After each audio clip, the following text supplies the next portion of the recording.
Qu'est-ce que l'anémie microcytaire? L'anémie est une affection dans laquelle le nombre de globules rouges dans la circulation est anormalement bas. Lorsque la diminution du nombre de globules rouges s'accompagne de globules plus pâles et plus petits, on parle généralement d'anémie microcytaire. Micro est un terme signifiant petit et cytique vient du terme médical cyte, qui désigne une cellule. L'anémie microcytaire est généralement causée par une carence ou une carence en fer dans l'alimentation, une absorption insuffisante du fer due à des maladies intestinales et par d'autres troubles sanguins héréditaires tels que la thalassémie.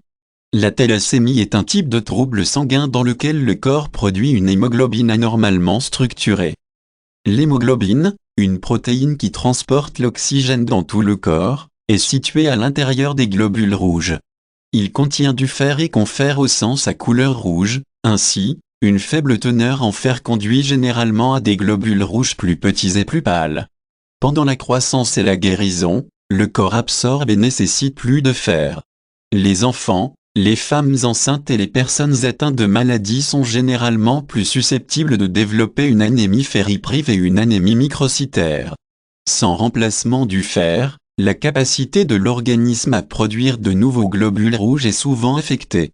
Lorsque cela se produit, l'apport d'oxygène aux organes vitaux est également souvent affecté, entraînant la manifestation de symptômes d'anémie microcytaire. Les symptômes de l'anémie microcytaire comprennent la perte d'appétit, des plaies dans la bouche, des ongles minces ou cassants et une peau, des lèvres et des paupières pâles.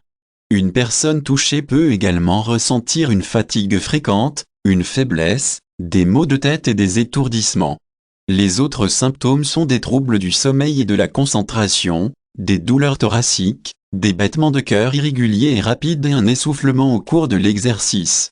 Les femmes anémiques souffrent également de gêne lors de règles abondantes. Les médecins, qui gèrent les patients atteints d'anémie microcytaire, évaluent souvent ces patients à l'aide d'un test sanguin appelé numération sanguine complète, CBC. Cela se fait généralement en prenant une quantité de sang suffisante pour une analyse en laboratoire. Ces échantillons de sang sont également observés au microscope, un appareil capable d'agrandir les cellules jusqu'à plusieurs fois leur taille réelle. Les résultats de la CBC comprennent le nombre de globules rouges, d'autres composants sanguins et le niveau d'hémoglobine.